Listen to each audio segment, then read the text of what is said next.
Yeah, I mean, I think there's a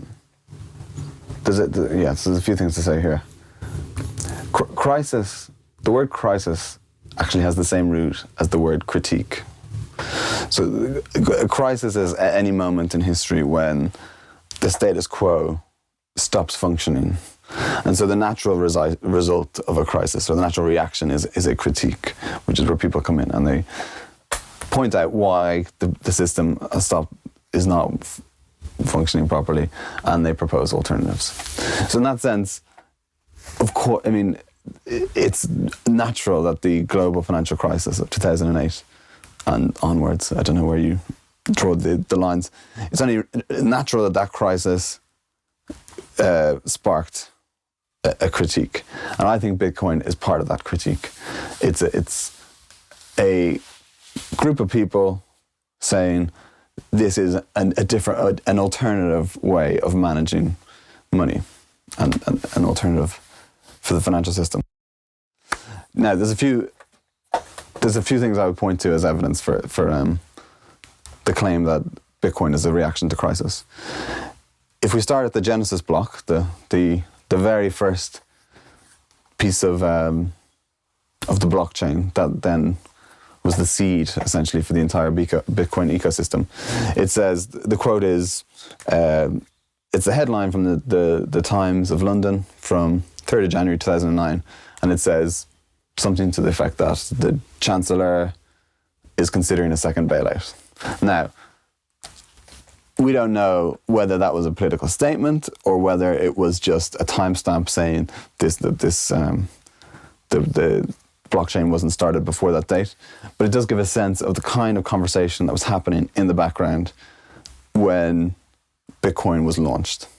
And that conversation goes well back before the blockchain, at least 2007, when the subprime mortgage crisis was hitting America. Now,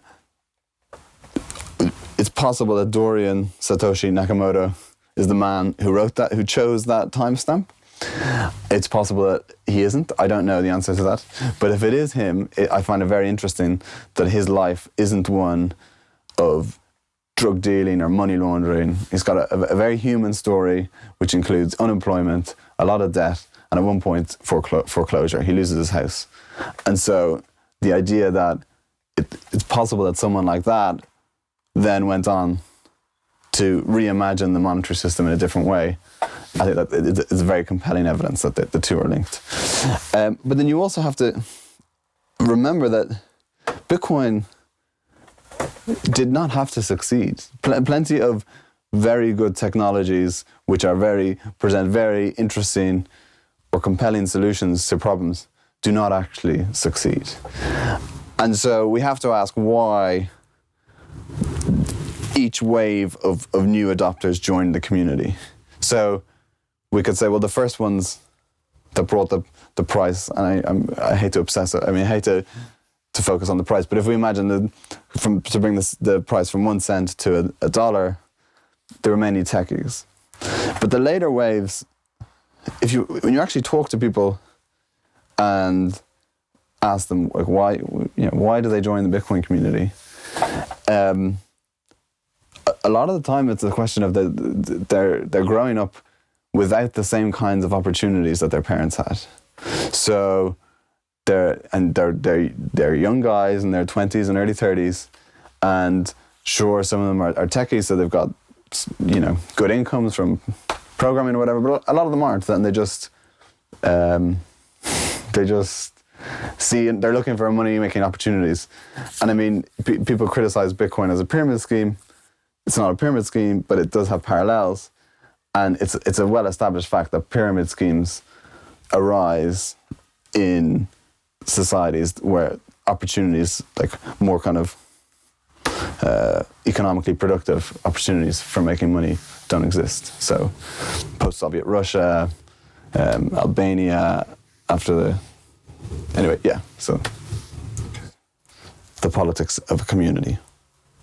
Because for one thing, who do you include in the community? Do you include everyone who has a Bitcoin, or everyone who has over a certain level, or everyone who is kind of actively engaged and considers themselves part of the community, or the very highest level is kind of people who have it either as their job or have sort of taken on a kind of part of a Bitcoin identity. And but very roughly, on the people who answer kind of online surveys, you get about a quarter libertarian, which is small and shrinking. You get about a quarter kind of liberal, like slight left of center. Maybe they describe themselves as progressives or greens, or it's always tricky working with transnational political identities. You got about a quarter who are kind of right, like traditionals, conservatives, right of center, and then you got about a quarter who either don't care or they're somewhere in the middle, or the centrists and so on. So it's, yeah. There are no intentional barriers to entry in Bitcoin. And that's relatively unique. Naturally, Bitcoin reflects the kinds of imbalances of the community, of the different communities that it's based on. So you get people coming from technology sector, you get people coming from financial circles, and then you get people coming from certain political circles. And in all three cases, those are dominated by reasonably wealthy, reasonably white men. So Bitcoin reflects all of them. Now, whose fault is that? I don't know. If you're going to get upset about that, I think it's a legitimate thing to criticize, but the criticism should be aimed at the imbalances in those different communities, and not a question of demonizing the well-intentioned young men who join this community or any of those communities.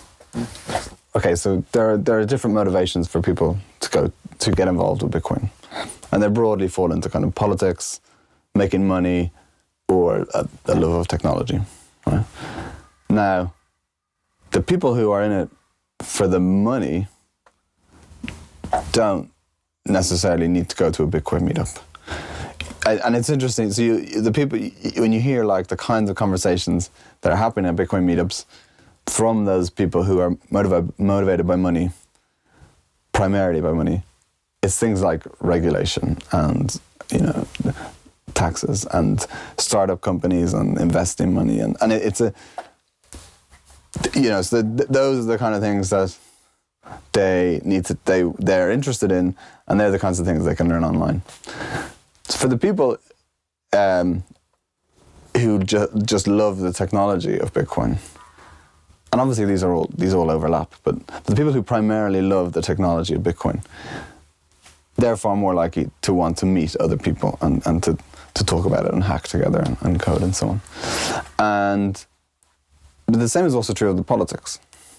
So I haven't noticed a liberal bias in the Bitcoin meetups personally, but I do know that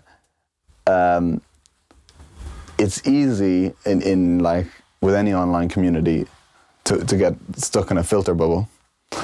And I imagine what happens is that you get libertarian Bitcoiners reading libertarian blogs, seeing a lot of things about Bitcoin, and then equating that to Bitcoin equals a libertarian project. And then meeting people in real life in the community and finding they're not all libertarians. Some of them are quite happy with the state or with social welfare or with borders and so on. So, and that surprises them. Is there an average Bitcoiner? I mean, the community is very diverse, and one of the criticisms it faces is that it's 95% male, it's predominantly white, Western, educated, rich, networked men, and in that sense, it's unrepresentative of society as a whole. Within that criticism has a lot of truth to it, but there is a lot of diversity within the community, and that diversity takes many forms. For one thing, there's a very strong age spread. We've got teenagers right through to old men. I mean, it is a predominantly a male community. We can't deny that. You have a lot of different ages. All age groups represented. We've got all political colours represented. And you've also got a very different sets of motivations for the different users. So you have some people who were seduced by the elegance of the technology itself. So they come in mainly because of their curiosity, and they just like what Bitcoin can do, and that excites them, and that engages them, and then they commit to the project on a kind of a technical level. Some people get excited about Bitcoin because it aligns perfectly with their political beliefs. So they see this as a tool for freeing them from government or from a financial sector, the kind of entrenched financial sector, and this is not just the libertarian wing. You also get various different stripes of anarchism and even some kind of green and social movements who see solutions in Bitcoin to problems that they've been examining before. And then the third sort of big motivation is undeniably that some people see an opportunity to make some money, and so they come in and they see in Bitcoin either as an investment, or they think because of the strength of the technology, they think it will take over, and it's kind of like a wager. They're betting their own money that Bitcoin will succeed. So you get that variety, and I also think you get variety. There's a lovely international mix in Bitcoin. So you've got a few hubs between London, New York, and maybe to a lesser extent places like Berlin, Tel Aviv, with really strong and unique local Bitcoin communities. And then you also have, it's a dispersed community. I mean, about 3/4 of Bitcoin members have never actually gone to a meetup with other Bitcoin members globally. So you've got these centers, and then you've also got this dispersed community, and so you've got there was a Money Lab conference in Amsterdam recently, and it was like this left-wing anarchist version of the Bitcoin community. It was all the Italians and French and Greeks who were coming together, and to them Bitcoin is not just a payment mechanism. When then you go to San Francisco and you get Bitcoin conferences, and Bitcoin is like, the suits are all there, or in Canary Wharf in London you get the same kind of thing. So to them Bitcoin is this disruption to business, but also something that it's going to become part of an established financial sector. And so you got these competing sub-communities within Bitcoin. And I think the big difference it hinges on, the big difference that if you wanted to find one kind of defining axis of Bitcoin discourse, it is how much should Bitcoin plug into established political and financial elites, or how much should it try and build a parallel and rival financial and political ecosystem? And so the roots of Bitcoin were almost certainly in the latter. So Bitcoin should create its own currency, create its own voting mechanisms, it should be its own community, and the goal is the full circle, where people pay their staff in Bitcoin, and then the staff buy things in Bitcoin, and then the merchants that they're buying things pay their staff in Bitcoin. And so it does, the emphasis shouldn't be on the exchanges or the price or the regulation or anything like that. And then a kind of later wave of people came in and said, well, let's get this adopted first. So let's get regulated, and let's make sure there's strong mechanisms to go from fiat to Bitcoin and back and forth. And so they would describe themselves as pragmatics, whereas I suppose the more orthodox would describe them as kind of sellouts. So, yeah.